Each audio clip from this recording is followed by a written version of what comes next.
Salutations. Coming to you from the Slattery Ranch with Peter Maxwell Slattery, and Corey Goode. It's the first time I've met Corey. It's been a pleasure. Thank you. And what we're here to talk about is Black Extraterrestrials. I've gotten asked a lot of questions. Okay, I just met Corey. I feel Artron energy, and he just talked about a bunch of stuff with me. I think he's definitely the real deal, so we're done with that. Definitely, I don't want to be asked about that, all right? What he has agreed to talk with me about is Black Extraterrestrials. I've done 2 videos on this already, all right? This man has a lot of information I have not heard, and I would like him to have a chance to actually speak about it. He's agreed to do that. Peter here is going to talk about the Pleiadian, and also how we have black Pleiadians, melanin dominant Pleiadians, and how the Aboriginals have talked about that and have relics and things of that nature. So this is a chance. What I'm doing this for is I wanted the cultures to start to come together. You're seeing this right here. You got somebody from a different country, another race, a melanin recessive, whatever wants to say, and a melanin dominant. Come on, this is cool. This is what it's all about. All right, so you want to start off, Corey? Oh man, I'm screwing this That's up. all right, we can edit this out. Fix it in post. Yeah, we can fix it in post. Okay, cool. So you can stop this here. Yeah, I can fix it up. Okay. All right, I'm going to start off with kind of talking about some of the information I know about the locations where black and melanin dominant extraterrestrials or ethnic extraterrestrials originate at. One of them, okay, is going to be the constellation Centaurus. All right, another one is Andromedan Galaxy. Another one's going to be Vega. And in Vega, I understand you have a lot of also Polynesian types and Asian type of civilizations there.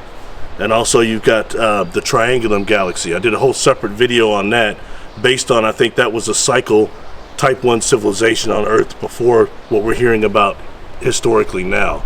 And Triangulum, Andromeda, and the Milky Way will all collide one day. So I think that's saying something there. So that's going back a little bit, and it's giving us a preference for what some of these races are coming from. And I'll go ahead and turn this over now to Corey and let him say, because what he told me earlier really blew me away, and it was very cool. Well, you know, and we're not just talking about black extraterrestrials. We're talking about a whole range.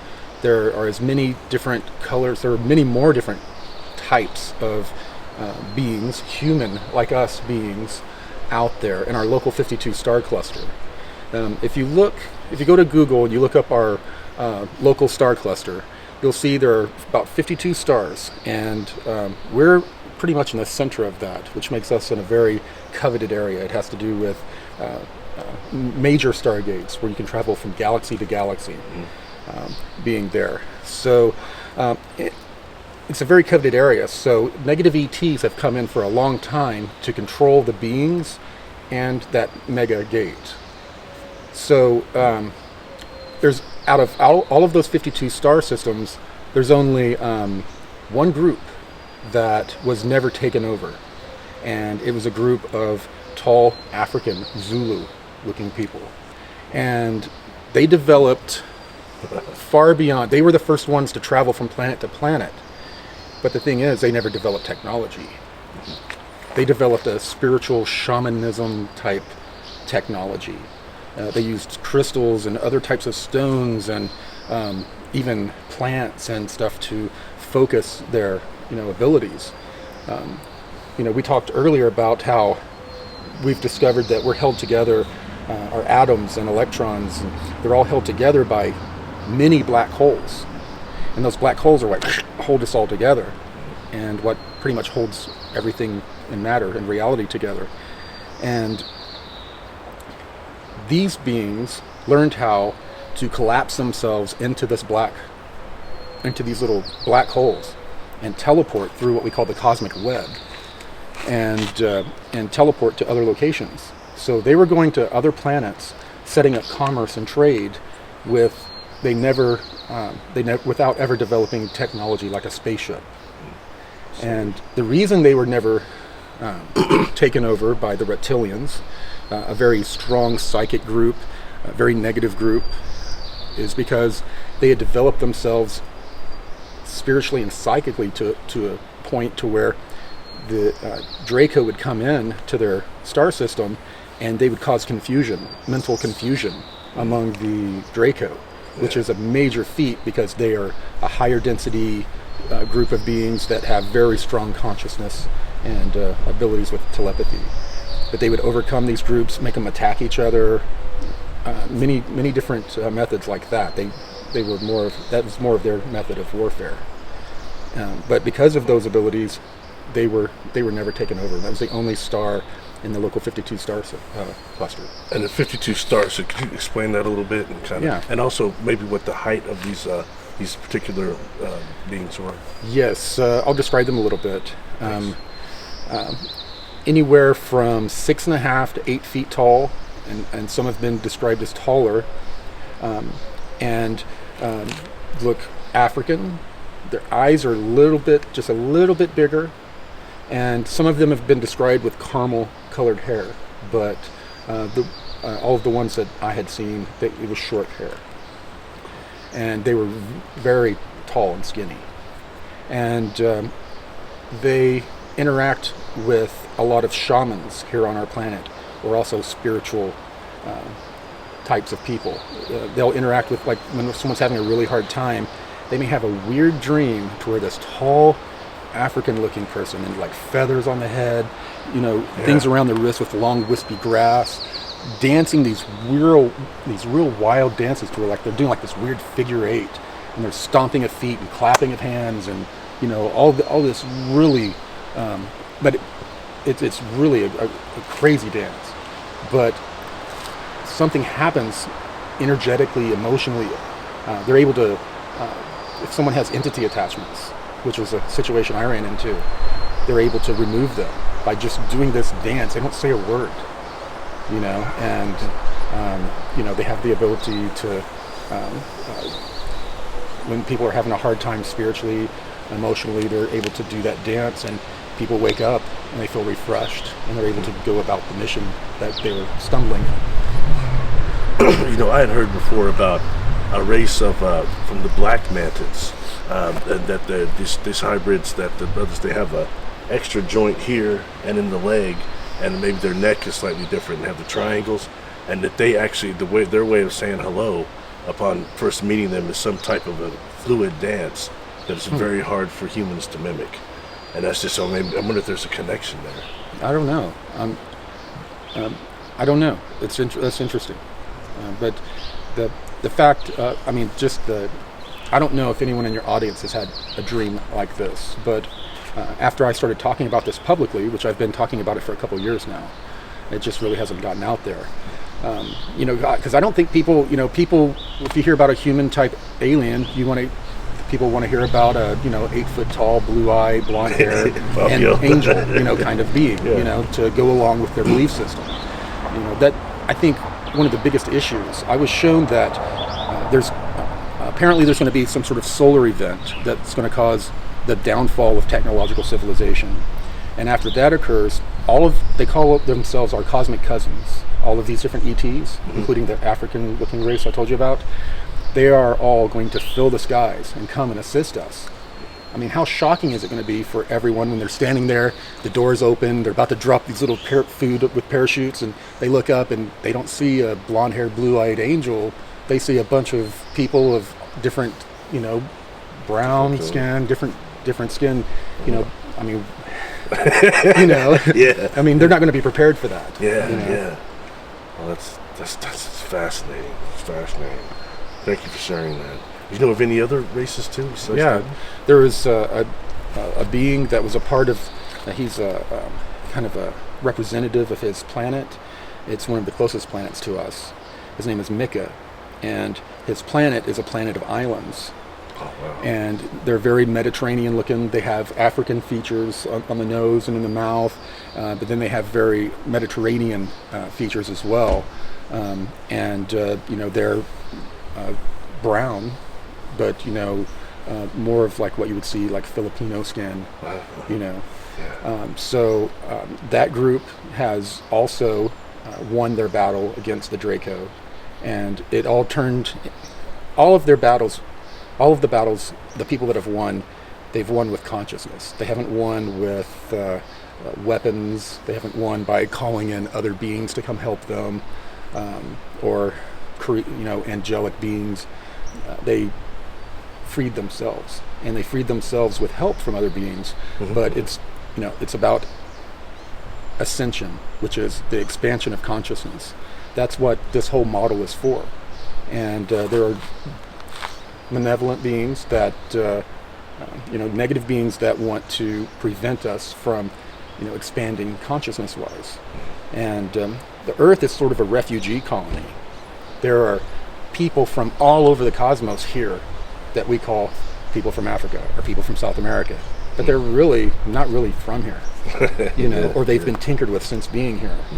And so I don't know. I think that when we find out more about our cosmic cousins, there's going to be no way that anyone's going to be able to be prejudiced or have all these stupid ideas. And when we find out that we're really from the stars, and I think that's what's coming. We're at that time.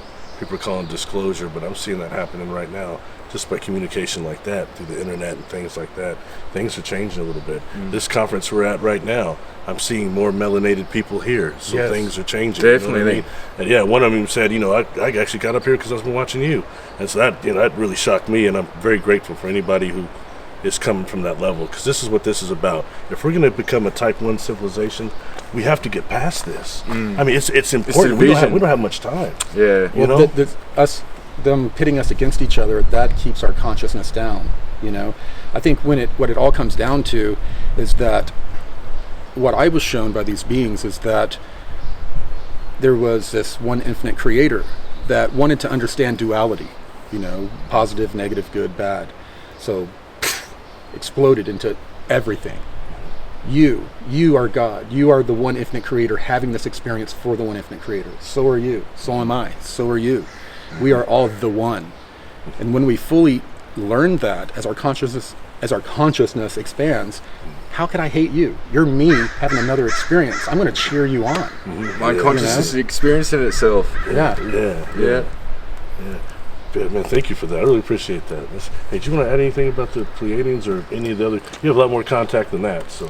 Yeah, but there has been a few different races. There's one I haven't spoken to you about yet, which was a Lyran. Probably about 5.5 foot. Wasn't big, but she looked like an African American. But what was really weird was it was almost like there was specks of gold in the skin. Wow. But it was physical, and her hair was more like it's like a light sort of caramel brown, like you're saying, but there was like flakes of gold within. It's like it was part of the makeup of the hair. So there's that type there. I've talked to you before about the Orions. There's two types of Orions. One was like a smaller grey, but it was brown, and the other one looked like Roger the alien from American Dad, but with black eyes. Like it looked like the same thing, man, but it was a darker more chocolate brown. There has been a female entity and also a male that I've been interacting with from Sirius. Now they do look a cross between an African American and Aboriginal Australian. Now there's just different traits that I sort of picked out when I was observing them during my experiences. Yeah. But it was sort of a conglomerate of the two in sort of with the ears and the nose, head structure. There was a bit of traits from both of them. And lastly, I'll go into just quickly with the Pleiadians. I talked to you before about this, that after the Orion Wars and a lot of the fighting throughout the galaxy, eventually these races that were surviving, that got over their indifferences, evolved spiritually and technologically and kept that on par. They met up in the Pleiades. Far down to what we perceive it's more like how we perceive it in our future, and that's when they came back and started working on ancient civilizations. Now, one of the beings I interacted with there, it looked like one of the beings of Star Trek that I told you about, where there's like the ridges on the what race were you saying? The Klingons, but it was very similar to a Klingon, but it was probably a bit more darker in skin tone. But pretty much when I saw that, because I've only started watching it the last couple of years, and I'm like, it just blew me out. But there's of course white beings in Orion as well. Some of them, people talk about the Nordics. I don't believe the Nordics come from there. I believe they're more like Earth. It's sort of like Earth, but I've seen, you'll have ones with brown hair, blue eyes, brown eyes, blonde hair. It's a mixture. Well, some of these beings are us from the future. Exactly. That are coming back, because we were talking earlier, what's going on out there is not a big galactic space war. It's more of a temporal war. They're fighting over timelines. Timelines. They want, even the Draco, they claim They claimed that on a different timeline, the dinosaurs developed into them, and they developed into a species that was advanced and should be existing on this planet right now. That they claim that this outside group came in and destroyed the reptilian experiment and put a mammalian experiment here, and then began to transplant humans from all over the galaxy to this one place for a grand experiment. I just want to add to what Corey's been saying, a bit of his story too, just from another point of view, is that I've been talking for a few years now about us breaking down to an electron. The advanced beings, they don't have a craft. They can break down to an electron, which is a negative charged subatomic particle. And through all electrons have a symbiotic relationship. They can pop back up in another one anywhere in space and time, navigated through consciousness, and then remanifest there. So it sort of dovetails onto what Corey was mentioning before about the electron and the micro, the small black holes holding us together, because that is the first time I've heard something somewhere else that confirmed, in my opinion, my data on another level. It's like that adds to what I've got to say more, from the way he's expressing it and the detail of it.